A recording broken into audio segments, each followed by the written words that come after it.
Imagine waking up one morning with a strange realization. You have been living much of your life for other people. Every choice, every smile, every achievement filtered through the question, what will they think of me? It is a quiet kind of prison. No walls, no bars, only invisible chains made of expectations. Now picture this. A young man, talented and full of dreams, turns down his passion for art because his parents think it is impractical. Years later, he sits in an office, staring at a computer screen, feeling the slow ache of a life unlived. He is praised as responsible, yet inside, he feels hollow. This is where Ichiro Kishimi's The Courage to be Disliked enters like a sudden light in a dim room. It tells us something that sounds almost scandalous. Your life belongs to you, not your parents, not your boss, not your friends. Kishimi, drawing on Alfred Adler's philosophy, writes, "Freedom is being disliked by other people. It is not about rebellion or selfishness. It is about having the courage to live in alignment with your own values, even when others do not approve." Think about it. How often do we stay in jobs, relationships, or routines because we fear judgment? We tell ourselves we are being practical, but often practicality is just fear in disguise. Here is the twist that catches most people off guard. Approval is never truly under our control. You can work endlessly to please someone, and they may still criticize you. The book challenges us to stop chasing that mirage. Instead, it invites us to focus on our own tasks of life, our responsibilities and actions, and let go of the rest. Kishimi shares that when you stop trying to control how others see you, you gain the power to actually see yourself. And in that clarity, you discover what you truly want. So, ask yourself today, if no one's opinion could touch you, what would you choose? Would you stay where you are, or would you take the first step towards something different? If you find value in peeling back the layers of books like this, make sure you subscribe to Brain Behind Books so you can keep feeding your mind with ideas that shift the way you see life. Because the courage to be disliked is not about pushing people away. It is about finally stepping into the life that was meant to be yours all along. Picture this moment. You're walking into a room filled with people you know. Some are smiling, some are whispering, and a few glance at you with that unreadable look. Your mind starts working overtime. Are they judging me? Did I say something wrong last time? Do they even like me? This constant self-monitoring feels normal for many of us. But Kishimi tells us it is the very habit that steals our freedom. We believe other people's opinions are like a mirror, showing us who we really are. But that mirror is distorted, colored by their own insecurities, desires, and expectations. One of the book's most liberating ideas is what Adler calls separation of tasks. Simply put, there are things that are our tasks and things that are not. Your task, to live according to your principles, to act with integrity. Not your task, to make everyone happy, to manage their emotions, to force their approval. Think of it like this. A teacher's task is to teach with clarity and effort. A student's task is to learn. If the student decides to skip class and fail the test, that is not the teacher's failure. It is the student's task. In our daily lives, this means recognizing where our responsibility ends. If you speak honestly and with kindness, how someone chooses to feel about it is not your task. Once you see this clearly, you stop living like a puppet pulled by invisible strings. Kishimi writes, when you separate tasks, you begin to live freely, and you stop interfering in other people's lives. It is a double gift. You claim your own life, and you allow others to live theirs. This can be uncomfortable at first. You may worry that people will see you as cold or selfish. But in reality, it creates relationships built on respect instead of control. So here's a small experiment for today. The next time you feel the pull to manage someone's reaction, pause. Ask yourself, is this really my task? And if it is not, release it. That single act is a step toward the kind of freedom the courage to be disliked is all about. Imagine a friend comes to you in frustration. They say, I have done everything to make my coworkers like me. I help them with extra work. I never disagree. I even laugh at jokes I do not find funny. But still, they keep leaving me out. You feel their pain, but you also see the trap. They're giving away their time, energy, and dignity, all for something they can never fully control. Being liked. Kishimi calls this the life lie. It is the false belief that our happiness depends on other people's approval. It makes us adjust our personalities like masks, until we forget what our real face even looks like. Adler's philosophy offers a radical counterpoint. You're not living to satisfy expectations. You are living to contribute to the world in your own way. Contribution. It sounds simple, but it changes everything. When your focus shifts from "how do they see me?" to "how can I be of use?" you step out of the exhausting game of popularity. Let's make this practical. Say you are in a meeting at work. Instead of holding back your ideas because you fear they might be rejected, you share them because they might help the team. If your suggestion is ignored, that is not a failure. You still contributed. You still played your part. Kishimi writes, "The key to happiness is not being acknowledged by others, but feeling that you are of use to someone. This is freedom with purpose. It is not about turning your back on people. It is about showing up in a way that is authentic and trusting that is enough." So here's a challenge. Choose one moment today to act from contribution instead of approval. Not to impress, not to win favor, simply to be of use. Because when you live like this, you stop chasing the applause of the crowd and start hearing the quiet, steady rhythm of a life that is truly yours. Think back to when you were a child. You ran, you laughed, you built worlds out of sand and sticks. You did not pause to wonder if you were good enough. You simply lived. Somewhere along the way, that freedom became tangled in comparison. We started measuring our worth against classmates, colleagues, strangers on social media. And with every comparison, joy quietly slipped away. In the courage to be disliked, Kishimi reveals a truth we rarely stop to question. The root of our unhappiness is often our constant competition with others. Adler called this the pursuit of superiority. It is the endless climb to be better, richer, more admired than the next person. The problem? There is no summit. Consider this scenario. A woman works tirelessly to get promoted, believing it will finally bring her satisfaction.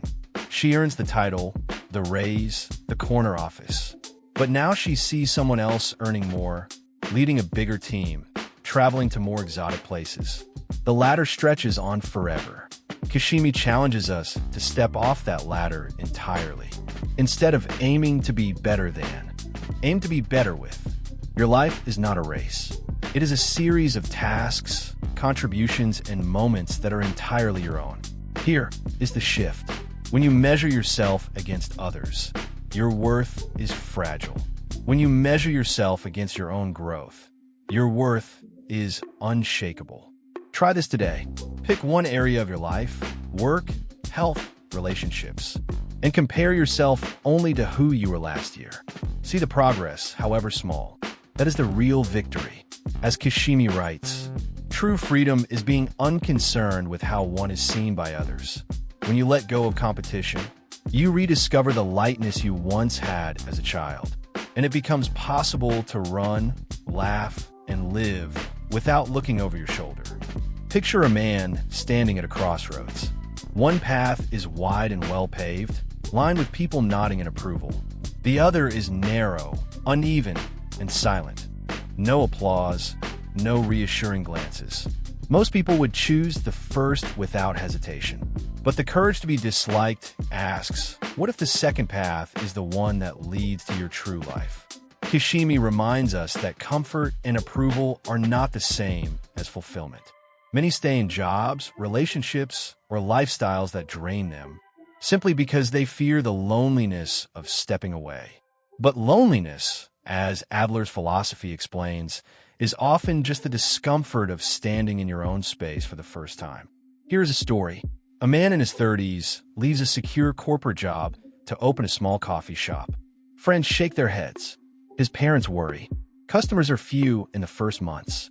Yet every morning, as he grinds the beans and arranges the tables, he feels something he never felt in the boardroom, a quiet, steady joy. He is no longer performing a life for others. He is living his own, This is the essence of what Kishimi calls living in the present. It is not about ignoring the future, but about refusing to let fear of the future dictate your actions today. So many of us postpone living until the right time, but the right time never arrives. Life is only ever lived now. Ask yourself, what decision have you been delaying because you fear disapproval? What path feels right but looks risky? That pause you feel, that hesitation, is often the doorway to the life you are meant to build. As Kishimi writes, do not live as if you are making a record of your life for someone else to judge. Live as if each day is a single, complete act, worthy in itself, whether or not anyone claps. If ideas like this spark something in you, subscribe to Brain Behind Books so you can keep exploring the kind of thinking that rewires the way you see your own life. Because courage is not the absence of fear. It is the quiet decision to take the narrow road and keep walking. Think about the last time you avoided speaking your mind. Maybe it was at work, in a relationship, or with a friend. You told yourself it was to keep the peace, but deep down, you felt the weight of the words you did not say. In The Courage to Be Disliked, Kishimi points to this as one of the main ways we surrender our freedom, by trading authenticity for harmony. We convince ourselves that avoiding conflict is kindness, but often it is fear wearing the mask of politeness. Adler's philosophy offers a different approach. Respect others, respect yourself, and understand that true harmony comes not from pleasing everyone, but from living honestly and allowing others to do the same. Here is a story that brings this to life. A young teacher notices a colleague using outdated and harmful teaching methods. At first, she says nothing. She is new, and she fears being disliked. But as weeks pass, she sees her students losing confidence. Finally, she speaks up, offering suggestions and resources. The colleague reacts coldly. Some staff members side against her. But in the long run, her students thrive. She sleeps better at night, knowing she acted from integrity. Kishimi writes, when you live to avoid being disliked, you're no longer living your life. You're living someone else's script. This is why courage matters. It is not about being confrontational or reckless. It is about being willing to accept the discomfort of disapproval, what it means standing for what is right. Here is something you could try today. Notice one small moment where you are tempted to hold back your truth. Ask yourself, is silence here serving respect or just serving fear? If it is the latter, speak gently but clearly. You may be surprised at how light you feel afterward, because the goal is not to win every argument or be right in every eye. The goal is to live in such a way that, at the end of the day, you can look in the mirror and know you are fully yourself. Close your eyes for a moment and imagine this. You are walking through a crowded marketplace. Every stall calls out to you, buy this, try that, look over here. It is noisy, chaotic, overwhelming. This is what life feels like when you are pulled in every direction by other people's expectations. In The Courage to Be Disliked, Kishimi offers a way to step out of that noise. It begins with what Adler calls self-acceptance. Not the shallow kind where you force yourself to feel good about everything, but the deep understanding that you are enough, even as you keep growing. Many of us live as if we must first become perfect before we deserve happiness. We say, I will feel confident when I lose weight, when I get the promotion, when I am more like them. But perfection is a moving target. It runs faster the more you chase it. Self-acceptance flips this. It says, I have flaws, yes. I have strengths, yes. And I choose to live fully now, not in some imagined future where I am finally worthy. Here's a simple story. A man always avoided speaking up in meetings because he believed he was not a natural leader. After reading Adler's ideas, he decided to show up as he was, awkward pauses and all.